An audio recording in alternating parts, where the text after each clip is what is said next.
এখানে তারকেশ্বরের তৃণমূলের বিধায়ক আছে রমেন্দ্র সিংহ রায়, রামেন্দু সিংহ রায়, তাই তো? কি বলছে? এসআইআর করতে এলে হাত কেটে দেব, কি বলেছিল কিনা?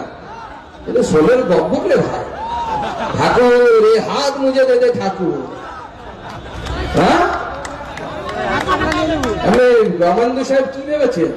আপনার তো প্রচুর হোটেল আছে না কি সব আছে না শুনেছি, অনেক ব্যবসাপাতি আছে, আপনি হাত কাটতে আসবেন। বিজেপির এত বড় party, all India national party, আমরা গান করবো গড়িয়া গালাইয়া তেনাদের মুঝে হরি হরি চুড়িয়া।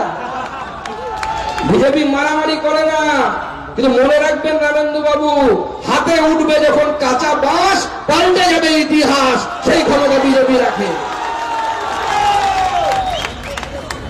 বাঁশটা আমরা হাতে নিই না, ঠান্ডার সাথে লাগিয়ে রাখি।